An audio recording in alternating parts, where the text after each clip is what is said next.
Agora teremos um convidado especial porque cidades do interior de São Paulo voltaram a ser atingidas por incêndios dias depois de as chamas terem sido controladas. Até agora, pelo menos 10 pessoas foram presas por suspeita de envolvimento nessas queimadas. Toda essa situação fez com que parlamentares, deputados, voltassem as atenções para projetos de lei que têm por objetivo combater esse problema. Então, para a gente entender melhor essas iniciativas, essas propostas, vamos conversar a partir de agora com o deputado Fernando Marangoni. Ele é do União Brasil de São Paulo, a quem eu agradeço demais pela participação. Deputado, seja muito bem-vindo mais uma vez aqui à Jovem Pan News.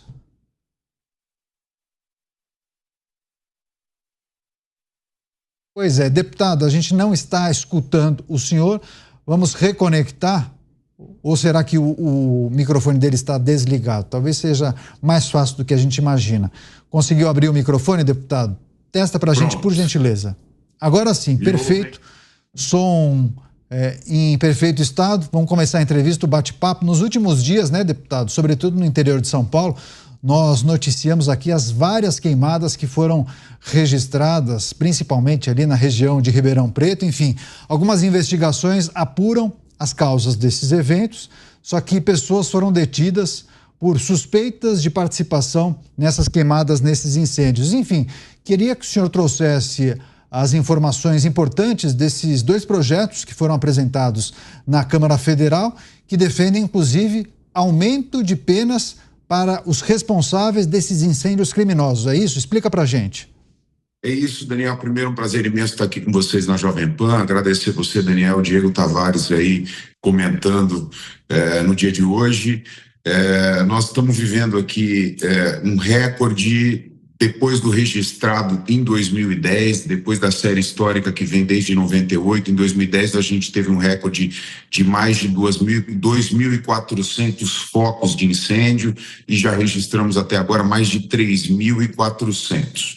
Tá? Incêndios criminosos e imediatamente hoje nós estamos com 48 cidades em alerta de emergência por conta desses incêndios. Parabenizar aqui o nosso governador Tarcísio, que decretou imediatamente o estado de emergência para esses municípios, instaurou um gabinete de crise em Ribeirão Preto, enfim, e tratam-se de incêndios criminosos que estão atingindo diversos municípios. Com base nessas informações, nós propusemos 2 projetos de lei, foram diversos propostos por diversos colegas parlamentares e nós propusemos um aumento de pena e uma alteração tanto na lei de crimes ambientais quanto no Código Penal, propondo um aumento de pena de 1/3 para esses incêndios criminosos, quando esses incêndios atingirem áreas urbanas ou rurais que se estendam por mais de um município. Então, a gente atento aqui, junto com outros parlamentares, propondo projetos de lei para endurecer a pena contra esses incêndios criminosos. Como você bem colocou, são criminosos, mais de 10 pessoas já presas por esses crimes aí, que são crimes que causam um prejuízo muito grande à sociedade. Então, quando atingir mais de um município, devido à complexidade da mitigação, do controle e também do prejuízo, não só a um município, à saúde de uma localidade, mas também à fauna e à flora de uma localidade. Quando ele se estender por mais de um município, a gente propõe um aumento de 1/3 na pena desses crimes criminosos, desses incêndios criminosos. Pois é, agora, deputado, a gente não sabe ainda qual foi a motivação desses incêndios que foram registrados no interior de São Paulo. Claro que algumas apurações indicam a possibilidade de participação de faccionados, né, integrantes de facções criminosas, mas também houve acusações de que poderia haver participação de produtores rurais que teriam o objetivo de criar pasto em algumas regiões. Alguns falaram em possibilidade de vingança, enfim. Mas também tem uma questão climática que pode criar o cenário perfeito para essas queimadas. Enfim, qual é a realidade hoje em dia? Presumo que o senhor e outros parlamentares estejam em permanente contato com as autoridades de São Paulo e de outras localidades para entender e fazer um diagnóstico dessa situação. Qual é a situação hoje em dia quando a gente fala dessas queimadas que acontecem frequentemente? Tem um componente criminoso, mas também tem um outro elemento, né? Que assim, é uma questão climática, multifatorial, mas que acaba propiciando queimadas. E também tem o ingrediente daquele incêndio controlado, né? O incêndio controlado, ele é muito utilizado por produtores para fazer a gestão de algumas terras, não é isso? Bom, o incêndio controlado, Daniel, como você bem colocou, ele já não é mais muito utilizado, principalmente aqui no estado de São Paulo, né, pelos diversos danos que ele pode causar. Porque muito embora ele seja controlado, né, o incêndio, e devido às condições climáticas, como você bem colocou, questões de vento, né, o clima propício para que essa queimada ela se espalhe, né, ele já não é mais muito utilizado. Então, a Polícia Civil do Estado de São Paulo está investigando porque os indícios mostram que nos casos atuais, né, até pelo excedente de número de focos oriundo da série histórica que a gente vem acompanhando, a gente tem muitos indícios de que tenham sido incêndios criminosos. Tá? A motivação, o término da investigação da Polícia Civil do Estado de São Paulo vai nos determinar quais foram as principais motivações, são inúmeras as suspeitas, como você bem colocou, mas fato é que esses incêndios, eles provocam danos não só à saúde das pessoas, pela fumaça, pela contaminação do ar que essas localidades estão sujeitas, mas também a fauna e a flora. E quando esses eventos se estendem por diversos municípios, nós estamos falando de um dano ainda maior. Por isso a gente propõe o aumento de pena nesses casos, porque a gente está falando não só de uma localidade, eventualmente até de uma diversidade de biomas, dependendo da região onde esse incêndio foi provocado, daí a razão pela qual a gente propôs os dois projetos de lei, alterando a Lei de Crimes Ambientais e também o Código Penal, para que haja um aumento de pena de 1/3, para quando esses incêndios criminosos atingirem mais de uma área. Ressaltar também que quando atinge mais de um município, o controle e a mitigação desses focos de incêndio se dificultam, razão pela qual a gente defende o endurecimento da pena quando isso se espalhar por mais de um município, que for um foco dos nossos projetos. É isso, voltaremos a tratar desse assunto aqui na programação da Jovem Pan News. Agora tem alguns outros destaques que nós gostaríamos de trazer e debater com o senhor, inclusive vou trazer o Diego Tavares, que fará a próxima pergunta. Desconfio que o Diego vai querer saber alguma coisa em relação à sucessão da presidência da Câmara. Alguém comentou que talvez seria isso que você perguntasse, hein, Diego? Estou na mosca. Vamos deixar um pouco de lado o tema das queimadas, que infelizmente é um problema que está assolando o interior aqui de São Paulo e todo o Brasil, né? E vamos passar um pouco para a política, que é a minha área. Boa noite, deputado Marangoni. É um grande prazer falar com um representante do meu grande ABC aqui no jornal Jovem Pan.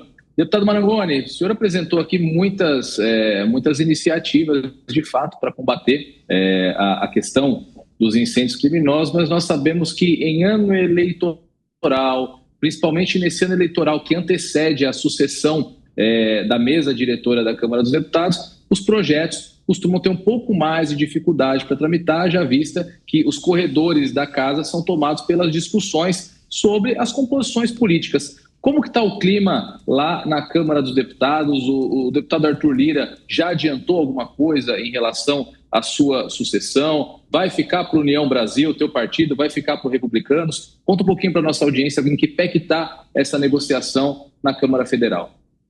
Bom, Diego, primeiro, prazer imenso falar com você aqui. Pergunta que eu acho que está movimentando aí os corredores da Câmara, né? Essa é a pergunta sobre a sucessão do nosso presidente Arthur Lira. O que eu posso adiantar é que mesmo com eleições municipais, a gente tem produzido muito na Câmara, já vista a produção das últimas semanas, né? A pauta continua intensa e hoje a gente tem aí, e obviamente eu como representante do União Brasil tenho meu candidato, né, que é o nosso líder, Elmar Nascimento, que é um candidato que tem toda a admiração e respeito dos parlamentares, pela sua postura, pela sua atuação, pela fama que tem de proteger a Câmara, de proteger o Parlamento e de cuidar dos parlamentares, assim como cumprir, né, todos os acordos que a gente fala. Mas trata-se de uma eleição com voto secreto. A gente tem alguns candidatos aí pleiteando, candidatos fortes, Marcos Pereira, do Republicanos, Antônio Brito, do PSD, nós temos também aí Isnaldo Bulhões, do MDB, e o nosso candidato é o Elmar Nascimento. O que eu tenho certeza que o presidente Arthur Lira, junto com todos os candidatos postulantes, está buscando aí costurar um grande acordo, né, para que a gente tenha um presidente e uma mesa agora composta pelos maiores partidos, para que a gente consiga garantir governabilidade, tranquilidade na tramitação dos projetos e também autonomia e liberdade da Câmara dos Deputados, que é isso que os parlamentares buscam, né? Que tenha um presidente que proteja, né, e que tenha como premissa fundamental a independência dos poderes, né? Para que a Câmara dos Deputados haja com autonomia, mais harmonicamente, tanto com o Executivo quanto com o Judiciário. E eu tenho certeza que o presidente Lira vai conseguir, aí, ao anunciar o seu candidato, compor um acordo com todos esses partidos para que a gente tenha aí uma disputa mais tranquila possível e eleja aí o melhor presidente para o ano que vem na Câmara dos Deputados. É isso, Jornal Jovem Pan, estamos conversando com o deputado federal Fernando Marangoni, do União Brasil de São Paulo. Em destaque, propostas que pretendem evitar as queimadas no Brasil, inclusive endurecimento de algumas penas. E, por fim, ele respondeu ao questionamento do Diego Tavares em relação às movimentações para a sucessão da mesa diretora da presidência da Câmara Federal. Agora, deputado, tem um outro tema importante que a gente trate aqui, sensível, mas a gente trouxe a informação, inclusive nesta edição do Jornal Jovem Pan, daquele prazo que foi ampliado pelo Supremo Tribunal Federal para que governo e Congresso fechem um acordo para o regramento das emendas parlamentares, as emendas PIX em especial. Queria que o senhor trouxesse as informações sobre essas tratativas, essas articulações, quais são os pontos sensíveis, Congresso e governo não querem ceder em quais pontos, enfim, queria que o senhor trouxesse uma atualização sobre essas tratativas e negociações. Bom, Daniel, eu acho que o ponto crucial aí, a partir das liminares concedidas, né, pelo Supremo Tribunal Federal, bloqueando e suspendendo o pagamento das emendas, não só das emendas PIX, depois das emendas impositivas, enfim, eu acho que não é positivo para o Brasil essa crise institucional que foi ocasionada por essas decisões do STF, né? Há sempre um acordo com relação às emendas. Quem é responsável por executar o orçamento e executa quase que na totalidade o orçamento é o Poder Executivo, né? E os parlamentares, por sua vez, gozam do direito de terem recursos dentro do orçamento, que são as emendas, né? Para que ele consiga mandar para suas bases, pois o parlamentar está em contato direto com os seus municípios, com as suas bases, ouve ali as reclamações dos seus prefeitos, dos seus vereadores, que tratam direto com a população. Nós temos 5.570 municípios no estado brasileiro, então é fundamental que os seus representantes eleitos tenham também a sua prerrogativa de destinar recursos de acordo com aquilo que vem, com aquelas demandas que vêm da população, né? Então, as emendas PIX são emendas em que o parlamentar destina diretamente a transferência de recursos para que o município execute as suas obras. Isso dá agilidade né, na execução das emendas parlamentares, então são emendas extremamente importantes, mas também a gente tem que preservar o controle orçamentário do Poder Executivo. E não vejo que as emendas, tanto as impositivas quanto as emendas PIX, pelas suas naturezas, atrapalhem a execução do orçamento do governo.